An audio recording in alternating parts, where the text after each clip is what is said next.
और ये भी देखते हैं कि कोई देखता ना हो, लेकिन हम आपके लिए एक लाइन बोलेंगे।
कि दिल की चोटों ने मुझे चैन से सोने ना दिया, कि जब चले सर्द हवा मैंने तुझे याद किया, कि दिल की चोटों ने मुझे चैन से सोने ना दिया, जब चली सर्द हवा मैंने तुझे याद किया। इस करुणा ने क्यों किया तुमने दिल बर्बाद, इस करुणा इसका है कि बहुत देर में बर्बाद किया,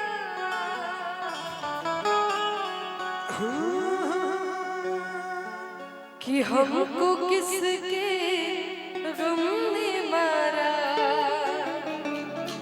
ये कहानी फिर सही, किसने तोड़ा दिल हमारा, किसने तोड़ा दिल हमारा, ये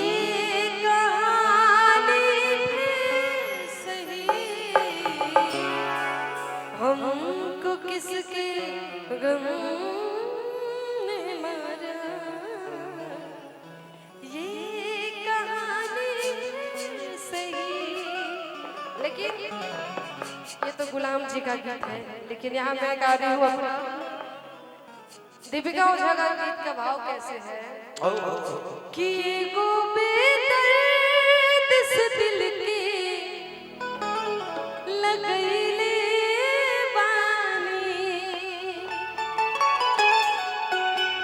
कि ना चाहो किसी को इतना कि चाहत तुम्हारी कमजोरी बन जाए, ना चाहो किसी को इतना कि चाहत तुम्हारी कमजोरी बन जाए, बस चाहो किसी को इतना कि तुम्हारी चाहत सबके लिए जरूरी बन जाए, कि को बेदर्द से दिल की लगई ले बानी, को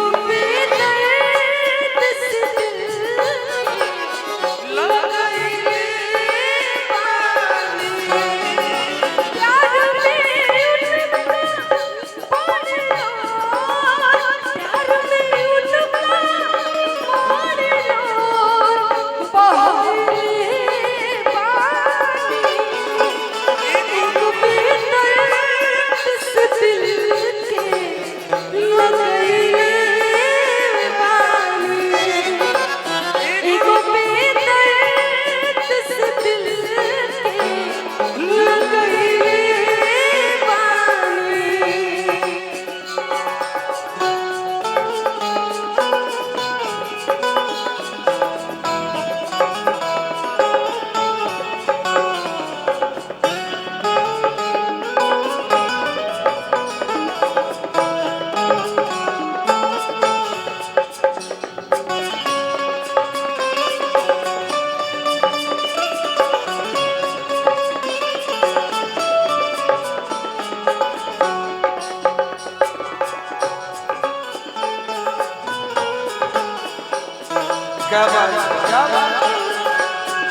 हमके पता रहे कि शायद वापस से हमसे प्यार करी, बाकी हमसे प्यार ना कैलस।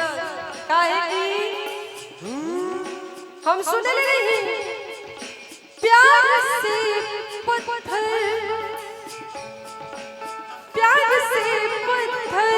भी पिघल जाला सुनीले। प्यार से पत्थर भी पिघल जाला सुनीले। सोनू संगती सोची सपना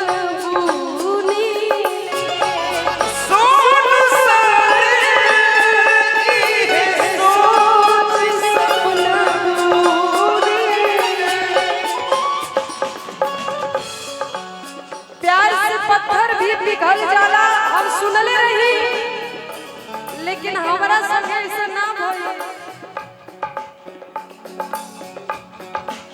प्यार से पत्थर भी पिघल जाला सुनीले।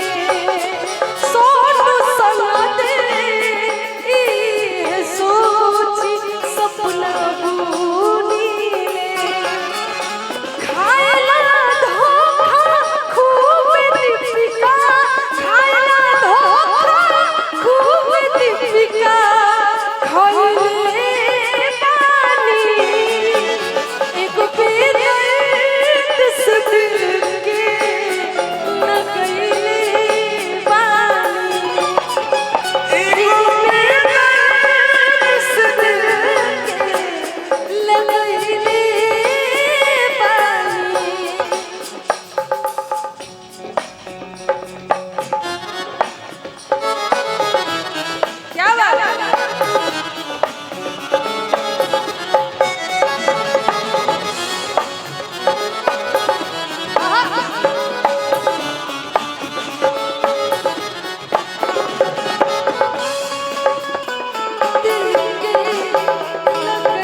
हमरे भैया के वो गीत के फरमाइश बा।